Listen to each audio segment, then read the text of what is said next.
Coming up tonight on 18 Eyewitness News. The Farmington City Council is preparing for more retail businesses to move into the city. Also, Farmington Schools is showing how Proposition Kids will improve their buildings. Plus, a new all-inclusive playground will open in Fredericktown this spring. All of these stories, and will our sunny spring days continue throughout the weekend? News, sports, weather. This is 18 Eyewitness News.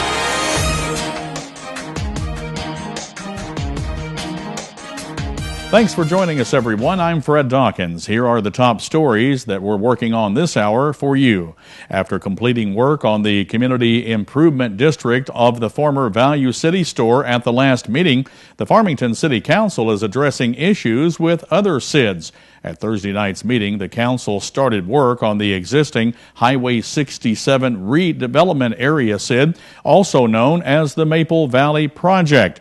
Farmington City Administrator Greg Beavers says Gundaker Development originally established the area, but it was subsequently taken over by Pulaski Bank.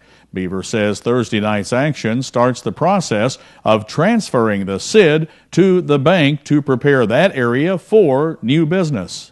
As we move forward here through these processes, we hope that we can get that development back into a position where the bank can negotiate with some retailers to locate on the site. And I think, in fact, we may have some retailers that are beginning to show some interest on the property.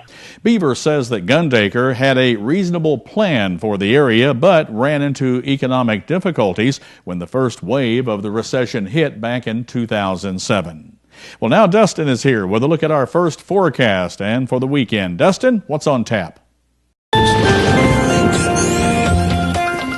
Fred, right now temperatures are in the 40s, 46 in St. Louis, 50 right now, however, in Ironton. Raleigh right now at 49, 50 in Ellington and Van Buren, as well as in Piedmont, 47 in Fredericktown, Marble Hill right now at 49. This evening temperatures are going to drop into the mid to upper 40s by 7 p.m., 47 with clear skies.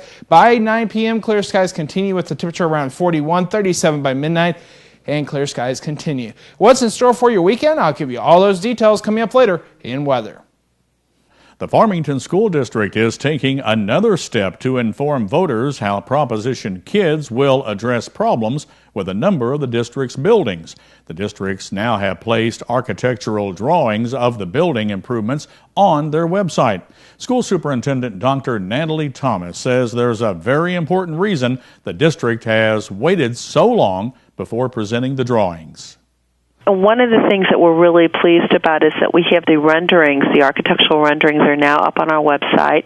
They've been finished. And one of the things that I think is very interesting is that they've been delayed in being completed because the architects have continued to work with our staff making changes. And we're very proud of the fact that this has been a collective process by the staff and the people who are actually going to be working in those buildings. The drawings can be found at farmington.k12.mo.us. Proposition Kids is a $17 million no-tax bond issue that goes to the voters on April 3rd.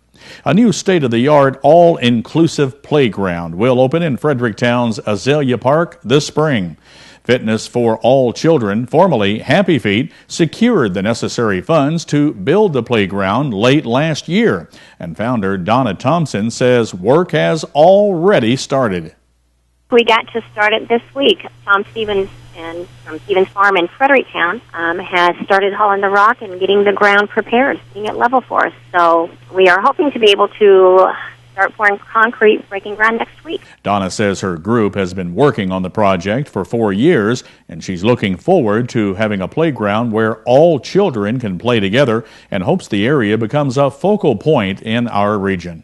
We put it at the Azalea Park in Fredericktown, and that's over by the J.C. Ballpark, and all the ball fields and everything are already over there. So, and picnic tables and pavilions, and that's where the Azalea Festival, and that's where they're doing the Relay for Life this year. So I really do. I think not just the residents of Fredericktown, but the surrounding counties that have not been able to get to the point that we are. Donna says they are hoping to have the playground ready by May if the weather cooperates. And when we come back on 18 Eyewitness News, Mineral Area College is seeing one construction project starts as another one ends.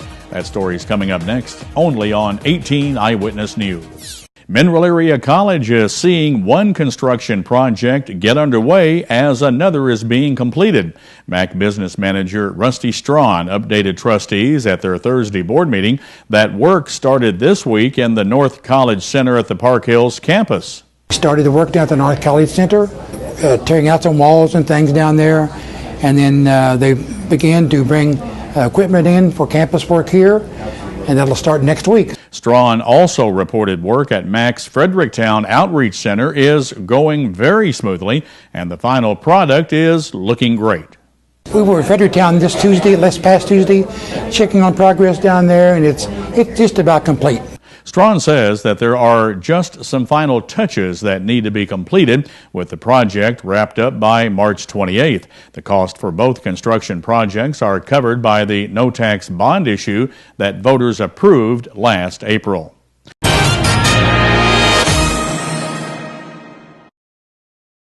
A Campbell woman is facing a March 21st trial date on charges of elder abuse and arson. 59-year-old Joyce Johnson is accused of setting her mother's nursing home roommate's bed on fire while the woman was sleeping in it. Now, during the preliminary hearing Thursday, the investigating officer testified that Johnson admitted using a lighter to start the fire. The woman was not injured. The court bound Johnson over to stand trial on charges of elder abuse in the first degree and arson in the first degree before Stoddard County Circuit Judge Stephen Sharp.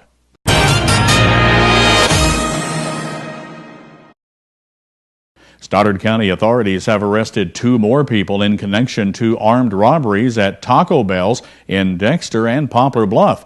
18-year-old Tori Marie Taylor Flanagan and 22-year-old Milton Roy Taylor III are charged with first-degree robbery and armed criminal action. Now, earlier this week, authorities arrested 27-year-old Stephanie Parkinson and 20-year-old Brittany Cannon on the same charges for the robberies. Well, still to come on 18 Eyewitness News, taking care of those who take care of us. Don Arnold tells us about a new approach to make mental health a priority for doctors and nurses.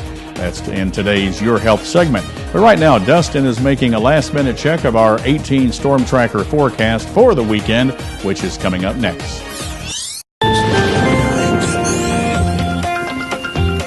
And welcome back. This weekend, Saturday is looking nice. However, rain moves in for your day on Sunday. Next week is looking spring-like with temperatures in the 70s and plenty of sunshine. Here in southeast Missouri, temperatures are in the 40s, some 50s out there, like in Ironton, Piedmont, Ellington, Van Buren, 49 in Marble Hill, 47 in Cape Girardeau.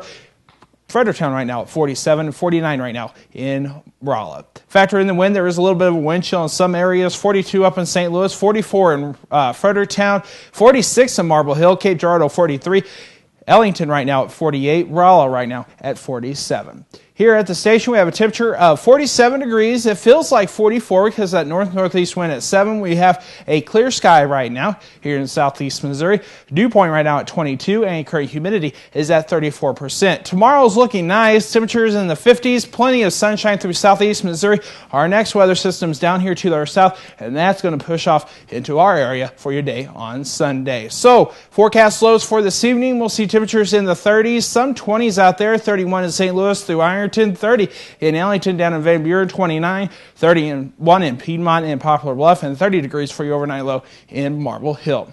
So forecast for this evening, low around 29. We'll see a clear and cold sky here in southeast Missouri. Winds are going to be light and variable, though. Tomorrow we'll see a nice day, sunshine, plenty of it, high 59, southeast wind 5 to 10. And look at the next several days here in southeast Missouri. The weather's changing for your day on Sunday with a rain chance, 60 degrees with a low of 52, 71, much warmer on Monday, 76 on Tuesday with a mostly sunny sky. Look at that, Wednesday near 80, 78. Some areas probably get 80 or above on Wednesday. Showers and thunderstorms moving the forecast on Thursday with a high of 72. Back in the upper 60s by Friday with some rain in the area. So what's in store for your weekend? Once more, we'll see the sunshine, plenty of it on Saturday with a high of 59, 39 for your overnight low, 60 on Sunday with plenty of rainfall here in southeast Missouri, low of 52. That's check of your storm tracker weather forecast. Fred, back to you. This is 18 Eyewitness News Sports.